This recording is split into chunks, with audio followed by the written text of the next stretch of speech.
Bapak Ibu Saudara yang dikasihi Tuhan, kembali kita akan bersama merenungkan firman Tuhan, dan sebelumnya mari kita terlebih dulu berdoa. Bapa di dalam surga, kami mengucap syukur bahwa Engkau setiap hari terus memelihara kami, dan keberadaan kami semata-mata hanya karena kasih dan anugerah Tuhan. Sore hari ini kami kembali rindu untuk merenungkan sabda firman Tuhan yang kiranya boleh menyapa kami, bahkan menguatkan kami untuk selalu mengalami kehadiran Tuhan di dalam kehidupan kami setiap hari. Kami menantikan sabda firman-Mu dengan penuh sukacita. Berbicaralah kepada kami ya Bapa, kami siap untuk mendengarkan. Di dalam nama Tuhan Yesus kami berdoa. Amin. Bapak Ibu yang dikasihi Tuhan, hari ini perenungan firman Tuhan yang akan kita terima didasari dari satu ayat, Amsal pasal 3 ayat yang ke-5. Amsal 3 ayat yang ke-5. Percayalah kepada Tuhan dengan segenap hatimu, dan janganlah bersandar kepada pengertianmu sendiri. Saya bacakan sekali lagi ya. Percayalah kepada Tuhan dengan segenap hatimu, dan janganlah bersandar kepada pengertianmu sendiri. Nah, Bapak Ibu Saudara, beberapa waktu yang lalu ketika saya berkendara berdua dengan Niko, kami naik mobil hendak ke Jogja. Nah, awal tahun itu lalu lintas cukup padat gitu ya. Jadi di beberapa titik jalan itu terjadi antrian kendaraan yang cukup panjang. Nah, saya kemudian ingat bahwa di sekitar Tempel itu bisa ambil jalan alternatif. Lalu saya berbelok supaya menghindari lampu merah Tempel yang lumayan panjang gitu ya, antrian kendaraannya. Nah, saya berbelok, tapi saya tidak terlalu ingat jalan alternatif itu ya, harus belok kemana, kapan beloknya gitu. Nah, sampai di sebuah persimpangan ada dua jalan di depan saya, yang satu ke kanan, yang satu lurus. Nah, pada titik itu saya bingung, saya mau belok kemana ya?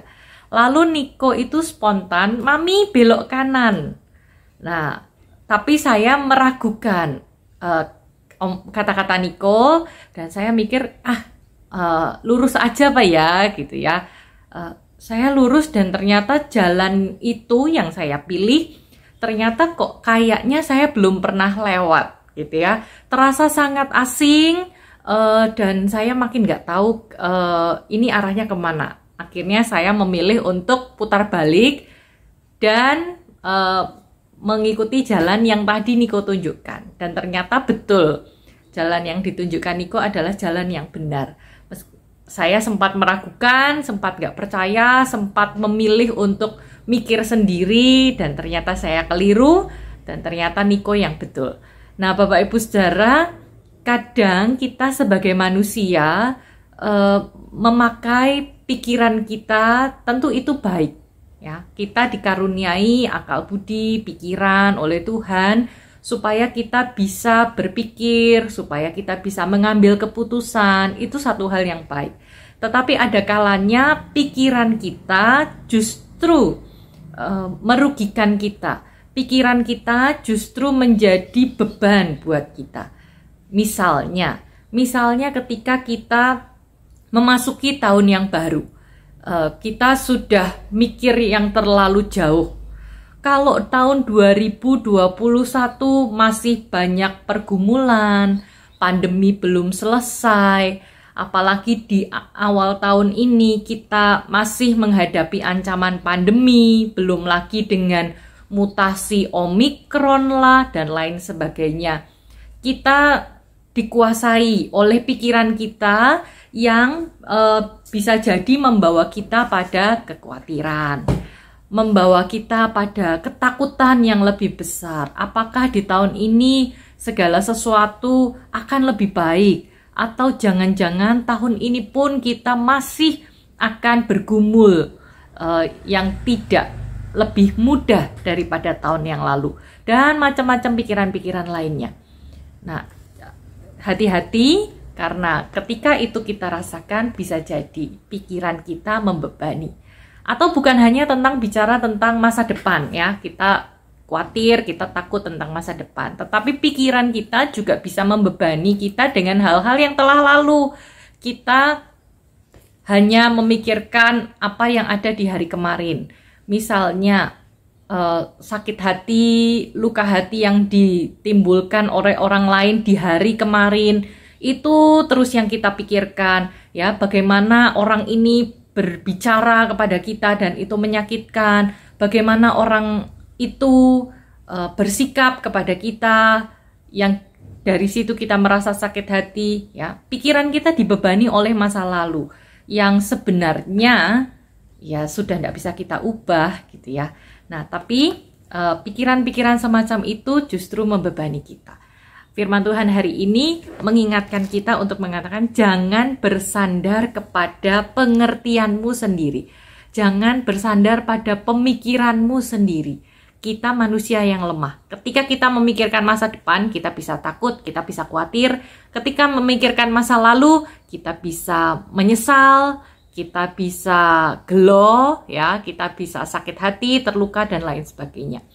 Maka mari di tahun masih dalam nuansa tahun baru, kita mau mengubah salah satu pola kehidupan kita, yaitu tidak bersandar pada pengertian sendiri. Bersandar pada Tuhan dengan segenap hati. Percayalah kepada Tuhan dengan segenap hatimu dan janganlah bersandar kepada pengertianmu sendiri. Ketika kita menjumpai pergumulan misalnya, jangan buru-buru memikirkan yang berat-berat, yang paling menakutkan gitu ya, karena bisa jadi itu hanya kekhawatiran kita. Oh, sakit ini, wah nanti kalau sakit itu tuh harus operasi, harus ini, harus itu. Bisa jadi itu cuma pikiran kita sendiri ya. Jangan bersandar pada pengertian kita sendiri, tetapi percaya kepada Tuhan bahwa segala sesuatu akan Tuhan izinkan terjadi, tentunya juga untuk kebaikan kita. Dan kalau Tuhan mengizinkan sesuatu terjadi, pasti Tuhan itu tidak meninggalkan kita sendiri. Tuhan menemani kita, bahkan memberi kekuatan di dalam setiap pergumulan yang kita hadapi. Ya, jangan bersandar pada pengertian sendiri, tetapi sandarkan hidup sepenuhnya hanya kepada Tuhan. Kiranya Tuhan menolong kita, memberi kekuatan di dalam menjalani hari-hari setiap hari di tahun ini dan waktu-waktu mendatang. Mari kita sekali lagi berdoa. Tuhan, sungguh sebagai manusia kami punya banyak kelemahan.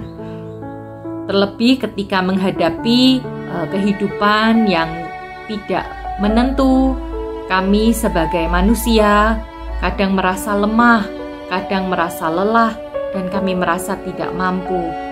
Tapi kami mau mengingat terus, kami punya sumber kekuatan dan sandaran, yaitu Tuhan Yesus sendiri. Biarlah kami tidak mengandalkan pikiran atau pengertian kami sendiri, tetapi kami terus menyandarkan kehidupan kami hanya kepada Tuhan. Ketika Tuhan hendak mengizinkan satu dan lain hal terjadi di dalam kehidupan kami meyakini Tuhan tetap menyertai, menemani dan mendampingi kami, bahkan memberi kami kekuatan sehingga semuanya bisa kami lewati bersama dengan Tuhan. Saat ini kami satukan hati berdoa bagi saudara-saudara kami yang mengalami pergumulan, khususnya untuk warga Simeon Hana, mereka yang terus bergumul dengan kondisi kesehatannya ketika tubuh tidak lagi kuat. Biarlah Tuhan yang tetap menopang, dan ketika tubuh diserang dengan berbagai penyakit, Tuhan juga yang memberi pemulihan, sehingga setiap kelemahan dan sakit itu tidak mengurangi semangat kami, bahkan cinta kami kepada Tuhan. Kami berdoa untuk orang-orang yang kami kasihi, untuk anak-anak, cucu, dan seluruh anggota keluarga kami. Biarlah mereka semua boleh tetap ada di dalam naungan kasih Tuhan. Tuhan, kami merindukan suatu saat kami boleh mengalami persekutuan kembali di rumah Tuhan. Kiranya Engkau tetap memberikan kami kesabaran, sehingga kami juga boleh pada waktunya nanti menikmati persekutuan kembali di rumah Tuhan. Syukur dan doa ini kami panjatkan di dalam nama Tuhan kami Yesus Kristus. Amin.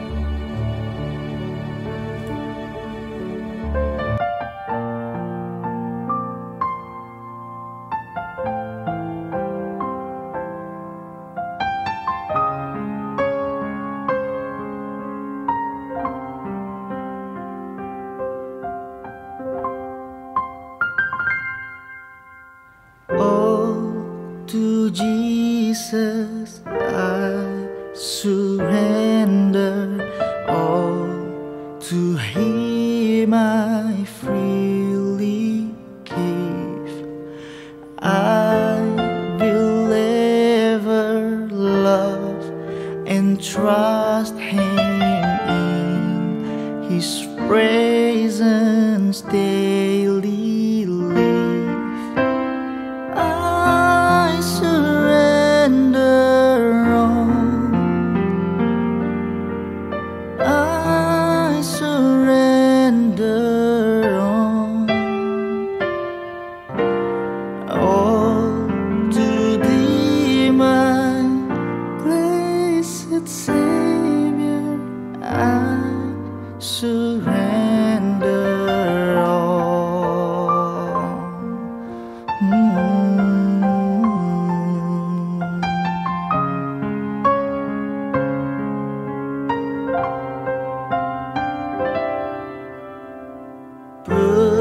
Berserah kepada Yesus, di kakinya ku sujud.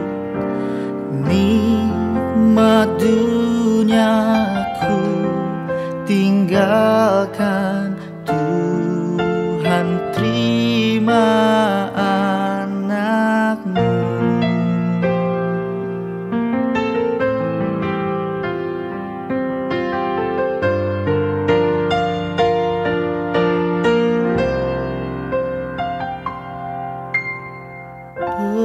Berserah kepada Yesus, aku jadi milik-Mu.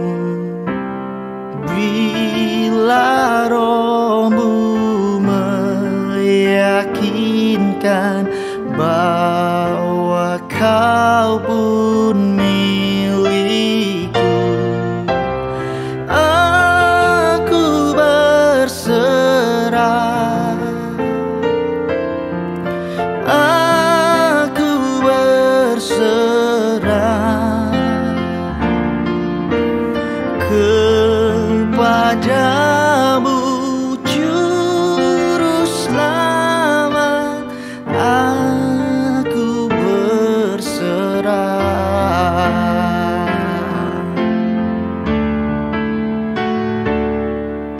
To You, Lord, I surrender.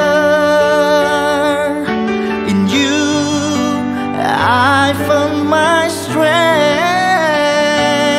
and now I give my life for the glory of Your name, Your name. I surrender all, I surrender all to Thee, my blessed Savior. I surrender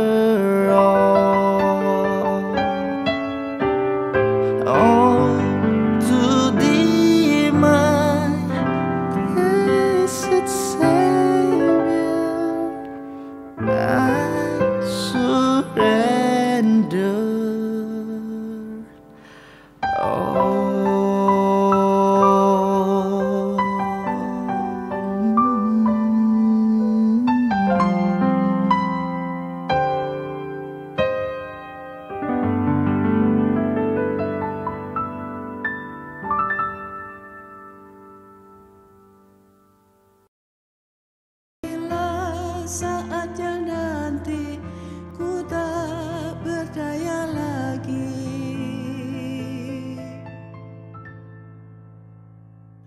Hidup ini sudah jadi berkah.